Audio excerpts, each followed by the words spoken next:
Okay, and are we unmuted? Can you all hear me? Let me unmute you. Okay, Alder Tate can hear, Alder Young can hear us. Alder Tate, can you hear us? Alder West, awesome, okay. All right, well, it being the hour of 6 o'clock, I will call the Finance and Personnel Committee meeting to order. I have notice for excusing Alder Miekma, so it's really spotty. Would you? It's really spotty. The sound?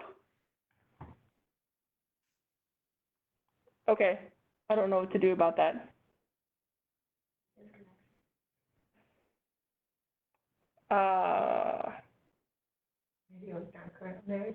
It might be your connection, sir. Is it spotty for, oh, hold on one moment. Alder Tate, is it spotty for you? Fine for me. Okay. Okay. All right, so, Ms. Fisher, would you be so kind as to do the roll call or? Call the roll, oh, yeah. Okay, so we're gonna do that. Okay, so we're going to call the roll. Alder Taft. Here. Alder Young. Oh, I gotta unmute him. Okay. Alder West. Here. Alder Tate. Present. Alder Miekma is excused. Excellent. Okay. So our first item is the approval of the minutes for the May 11th, 2020 Finance and Personnel Committee meeting. So I will now accept a motion. Move to approve. Second. Thank you. Okay. Is there any discussion on the item? Seeing none, I will ask that all in favor, please signify by, I'm going to do a roll call on that. So I'm going to roll call all of these just for ease of note taking. So Alder Tate, oh, I muted you. Alder Tate. Aye. Alder West. Okay, that was an aye. Alder Young. Aye. Thank you. Excellent. All right. So that item is approved. The next item is item 297-20, communication sponsored by Mayor Mason to authorize and enter into an agreement between the City of Racine and the Racine Wastewater Commission for the joint evaluation of alternatives, design, construction, and operation of a lift station, force main, and related infrastructure to serve the planned destination hotel and convention center, redeveloped Festival Hall, and Lakeshore Towers along Lake Avenue in the City of Racine. The total cost of the engineering services shall be $165,000 to be paid for by the Racine wastewater utility and reimbursed by the City of Racine. Staff recommendation is to approve the request by Mayor Mason to authorize and enter into an agreement between the City of Racine and the Racine Wastewater Commission for the joint design, construction, and operation of a lift station, force main, and related infrastructure to serve the planned destination hotel and convention center, redeveloped Festival Hall, and Lakeshore Towers along Lake Avenue in the City of Racine. Total cost shall be $165,000 to be paid for by the Racine wastewater utility and reimbursed by the City of Racine. Fiscal note: total cost of the project is expected to be $165,000 divided as $30,000 for study and evaluation, $70,000 for project engineering and design, $15,000 for bidding the project, and $50,000 for construction oversight and inspection. These figures include any expenses and necessary equipment. It is expected that $115,000 of this total will be expended in fiscal year 2020 and the remaining $50,000 in fiscal year 2021. Ultimately, funding will come from the overall $21 million adopted cost for the convention center project, but prior to the actual bond issuance will be advanced from either TID number 9, increment capture and share, or from intergovernmental revenues, each of which source is providing portions of the debt service on the $21 million bond. Funds from these sources are authorized and available, so no budget amendments are necessary. And I believe we have Mr. Haas here with us from Water and Wastewater to speak to the item. Thank you, Alderman Tate. So what this item is there's some unique challenges on the festival site for handling sewer. There's an existing sewage lift station that lifts the sewage up from that low level up to Lake Avenue. Currently, the Lakeshore Towers sewer main crosses the Festival Hall property to get to the lift station at the parking ramp. And so that presents a unique challenge if someone builds a hotel over the top of that sewer. So we're hiring a consultant to evaluate alternatives. We'll discuss the alternatives with the Commissioner of Public Works and make sure that it works with the design of the hotel. We'll also make sure that the current lift station could handle the load coming from a convention hotel. And if it can't, it might need modifications or to be built in a new location, so. Okay, City Administrator, do you have any comments to this, about this project? Yes, thank you, Chairwoman Taft, the members of the committee, good evening. As the committee knows, the Hotel and Convention Center project was approved, the incentive agreement was authorized, put forward, and the project has actually been underway for some time. That is, a lot of the design is happening behind the scenes. There is survey work that is going on. They are doing geotechnical borings on site. And we continue to believe that the actual construction demolition will begin in the fourth quarter this year, so probably sometime late October or early November. So knowing that will happen, we want to make sure that the appropriate sanitary sewer infrastructure is not only planned for in advance, given a substantial new capacity that's going to come online, but that it'll be ready once these projects are ready. So when we think about the fact that 171 new units of lodging and at least 50,000 square foot of convention space are going to be built on that site, and then a plan sometime later for a second phase hotel that might be another 100 units, clearly we have to make sure that the capacity for that sanitary sewer will be there. And so that infrastructure has to be consistent with what the wastewater utility wants to see to its standards, and also in conjunction with that which already exists, which of course is the Lakeshore Towers and some of the other things around there.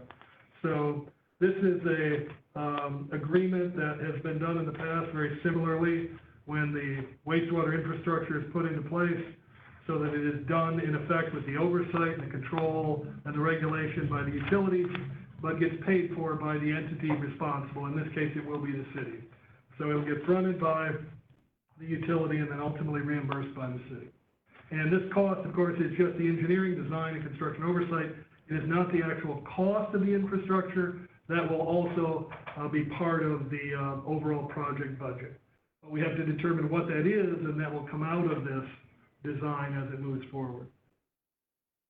Okay, all right, so at this time, I would entertain a motion. And I will have to unmute folks for that. Move to approve item 0297-20. Okay, do I have a second? Second the motion. Excellent, thank you. All right, so I would, at this time, entertain any questions or discussion on the motion. Madam Chair, I do have one question. Okay. Chair recognizes Alder Young. Thank you. Did we anticipate this as a cost associated with the project when we adopted the $21 million cost for the convention center? Like, did we foresee this as a project? We had to turn your volume up here, Alder Young, so could you repeat your question, please? Oh, I'm sorry. Yeah, did we anticipate that this was going to be a cost that we would incur when we adopted the $21 million for the convention center? We have anticipated infrastructure costs. Certainly, we knew that there was some substantial sanitary sewer work. There could yet be some water work, standard, other issues that will come up in terms of electric, gas, things like that. So, yeah, that was anticipated. It has been built into the budget. Perfect. Thank you. Are there any other questions or discussion? All right, Chair recognizes Alder Tate, the second. Thank you, Madam Chair. To kind of piggyback off Alder Young's comments, or at least question, how much of the, just if you can recall, how much of the development agreement was set aside for infrastructure related costs? This was 1.5 million, I think. Yeah, it's somewhere between 1.2 and 1.5 million dollars for infrastructure costs. I don't have it with me, but it is over $1 million for sure. Okay, So, and this would be pulling from that portion of the kind of layering of the agreement, correct? Correct. Okay, great. And I imagine we'll continue to kind of track, what segments and of the project are being funded and where they're coming from to kind of balance out where we are in terms of what we've agreed to, as well as kind of what's currently being used. So thank you. That's good to know. And I'm glad to see that we're kind of already moving forward and operating within the buckets that have kind of been determined as a part of that development agreement. Thank you. Do I have any other, is there any other questions or discussion on this particular item? Okay, seeing none, I am going to call the roll. Alder Tate, Aye. Alder West, Aye. Alder Young. Aye. Great. Thank you, everyone. And so the item is approved. Thank you, Mr. Haas. Next item is item number 291-20, communication sponsored by the chair on behalf of the fire department requesting permission to apply for and, if awarded, accept the 2019 FEMA Assistance to Firefighters Grant, EMW-2019 FG 10685, and the 2019 FEMA Assistance to Firefighters Grant, EMW 2019 FG 10687. Grant control number 00294. Staff recommendation is that permission to apply for and, if awarded, accept the 2019 FEMA Assistance to Firefighters Grant, as aforestated, be approved. This grant is for $946,405 with the city's hard match of 10%. Funding is available in the account 45030-56310, 45130-56330, and 53240 of the 2020 Capital Improvement Program. So I know that we have Chief Hansen available to answer questions, so I would entertain a motion at this time. Is there a motion? Move to approve. Second. Excellent, thank you. Okay, and so at this time I would recognize any discussion or questions on the item. Alder Tate. Thank you, Madam Chair. I'm curious, specifically, what emergency aspects is this grant kind of identified or defined to fund? And does it at all kind of affect, or is it at all introduced by the current health crises that we're facing? Okay, I am trying to unmute the chief now. Hit unmute. Chief, did you hear the Alder's question? Yes, I did. Chairwoman Taft, Alderman Tate. This grant is a competitive grant that FEMA puts out every year for the last 20 plus years to assist fire departments in the acquisition of equipment and supplies to support their operations. This particular grant is to replace Fire Engine 5, which is located in Humboldt Park. On our paramedic rescue squads, our monitors and defibrillators have reached the end of their life. This grant replaces those defibrillators. This grant also would purchase firefighting protective clothing for firefighting operations. And it would also purchase washing machines, commercial quality washing machines, so that we can wash our firefighting gear after we go to a fire. That would minimize the amount of carcinogens that remain in the gear that's repeatedly worn by firefighters over the course of its life, which is about 5 years. So the $946,000 breaks down for one fire truck, 7 defibrillators, 39 sets of protective gear, and 2 commercial washers. Okay, great. Thank you. Thank you, Chief. Are there any other questions or items for discussion on this particular item? Okay, seeing none, I would ask that all in favor signify by saying aye. We'll start again at the top with Alder Tate. Aye. All right. Alder West. Aye. Okay. Alder Young. Aye. Excellent. Okay. Motion carries. Next item is item 292-20. Communications sponsored by the chair on behalf of the fire department requesting permission to apply for and if awarded, accept the 2020 FEMA Assistance to Firefighters Supplemental COVID-19 Grant EMW 2020 FG02021, and that the mayor and city clerk be authorized to sign the memorandum of agreement between the city of Racine and regional fire departments to facilitate the acquisition and distribution of the equipment procured under this grant. Grant control number 00303. Staff recommendation to the Finance and Personnel Committee is that the mayor and city clerk be authorized to sign the memorandum of agreement between the city of Racine and the regional fire departments to facilitate the acquisition and distribution of the equipment procured under this grant. Fiscal note, this grant is for $134,928 with a hard match of 10% for each participating fire agency. Funding for the city's match is available in account 13001-53200. So at this point, I would entertain a motion. Move to approve? Second. Okay, thank you. And I see that Alder Tate has raised his hand. Chair recognizes Alder Tate. Thank you, Madam Chair. I'm curious, what were the prerequisites for qualifying for this particular grant? Alder Tate, thank you for the question. The prerequisites for the grant, this is a supplemental grant program put out by FEMA specifically for fire departments.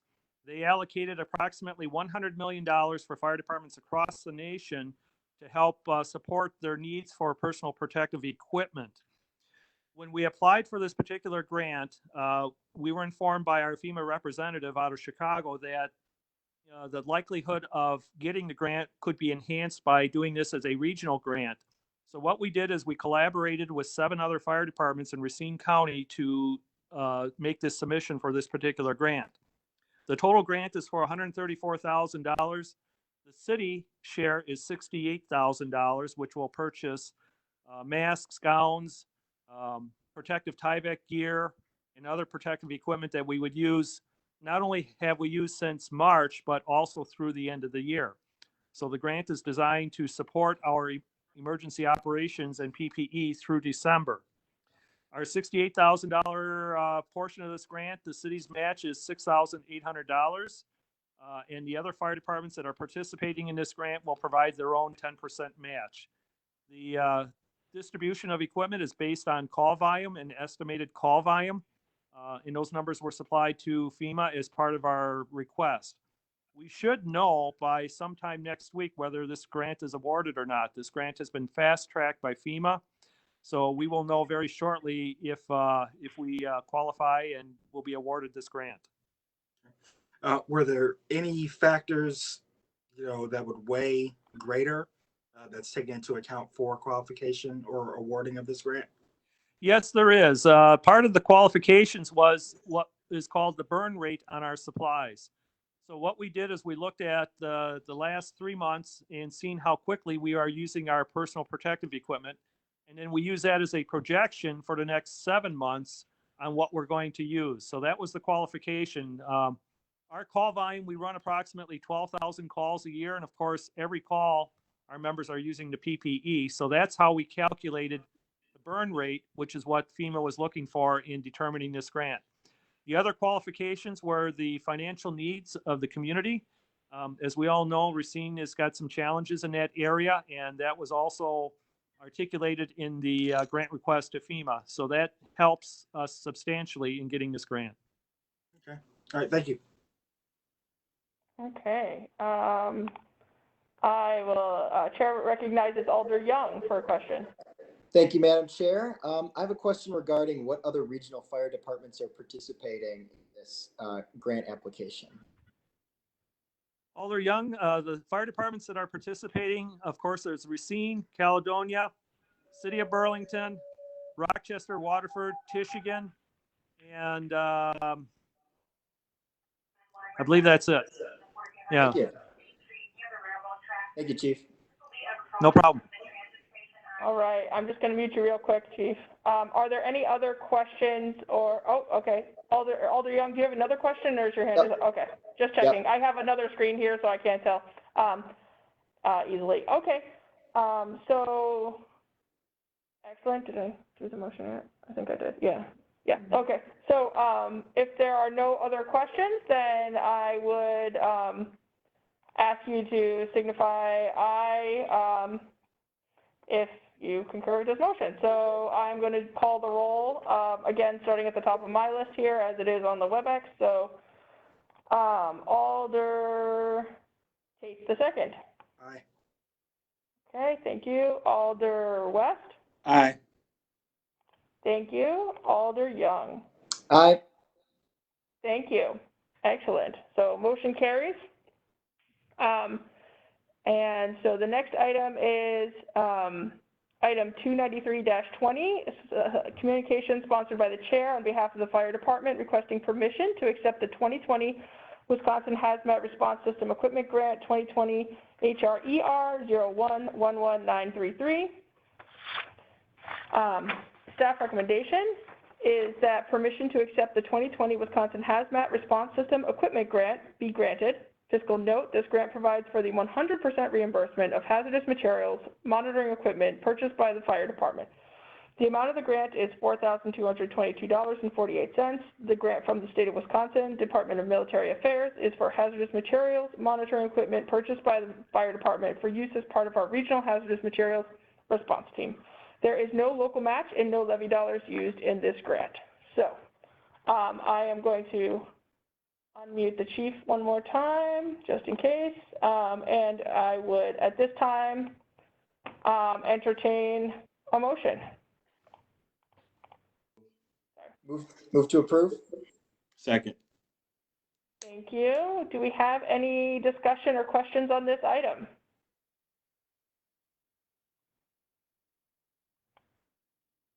Okay, Chief, did you have anything you wanted to add on about this item?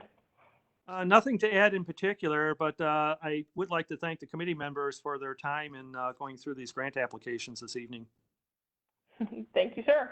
Okay. Seeing no further discussion, I will now call the roll. Please signify by saying aye if you approve. Alder Tate. Aye. Thank you. Alder West. Aye. Thank you. Alder Young. Aye. Thank you. All right. That motion carries. So next item is item 286-20, communication sponsored by the chair. Oh, I'm sorry, I skipped one. Never mind. Moving up one. Next item is actually 275-20, communication by the chair, sponsored by the chair on behalf of the city attorney's office, submitting the claim of Progressive Universal Insurance Company for consideration for disallowance. Staff recommendation to the committee is that the claim of Progressive Universal Insurance Company, Anguiano, be disallowed. Fiscal note, non-ethical, and would you like to, Attorney Rubix, would you like to speak to this item? I would. All right. So this is a claim that was filed by Progressive Universal Insurance Company on behalf of their insured, Amanda Anguiano. They're asking for $2,998.48 in damages to her vehicle, which was parked on a city street and allegedly struck by a school bus that was owned and operated by First Student, Inc. Back in January. Because the city neither owned nor operated this privately owned school bus, the city doesn't have any liability and would recommend disallowance in this case. Okay. At this time, I would entertain a motion. Move to approve? Disallow. Okay, do I have a second? Second. Thank you, sir. Do we have any questions or discussion on this item? Seeing none. All in favor of the oh, I'm sorry. I do have a question or comment. Alder Tate. Thank you, Madam Chair. This is just kind of a process question as it relates to these claims. Is it, I want to say, is it common practice, but it seems like anybody can just claim anything even without any really basis to do so, and we kind of have to vet them. How much time does that take up in the city attorney's office, kind of dealing with these various claims that may not be rooted in any sort of validity? It is a percentage of our workload. Generally, I work on them. Our paralegal, Stacy Salvo, prepares a lot of the communications. It also sometimes involves the finance department when we're, looking to settle a claim.